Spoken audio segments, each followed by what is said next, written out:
Chapter 6. Fear. Fear is another one of those emotions that causes loads of stress and limits your full enjoyment of life. Of course, that doesn't include a healthy fear of dangerous situations. Having a cautious fear when it's warranted can actually save your life.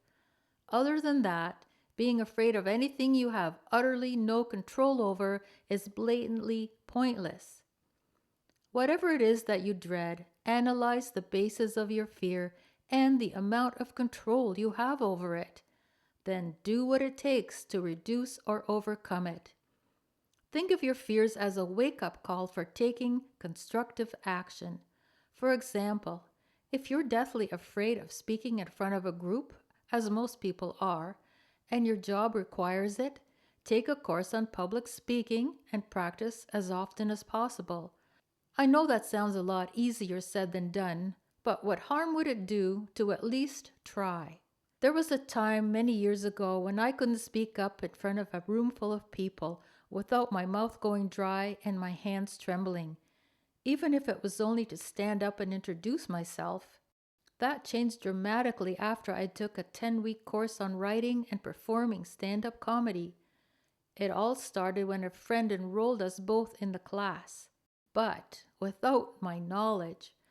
At the time, getting up in front of a crowd of strangers to give a 5-minute talk would have been daunting enough.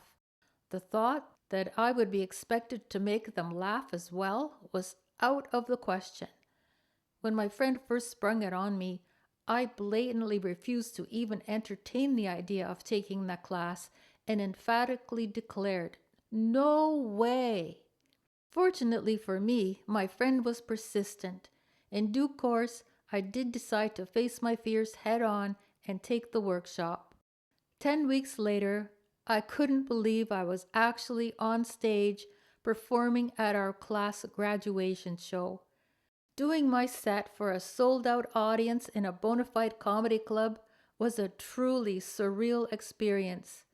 I had been a bundle of nerves during the immediate days leading up to that night, but in the end, I pulled it off better than I ever imagined was possible. Years later, and I'm still doing stand-up. The only time my nerves kick in now is just before it's my turn to go on stage. Once I've greeted the audience and heard the first round of laughter, everything's cool. Remember that everything you fear is formed in your own mind. You have the power to either exaggerate all the fears that linger there or reason them out and act accordingly. Simply put, fear, focus, conquer.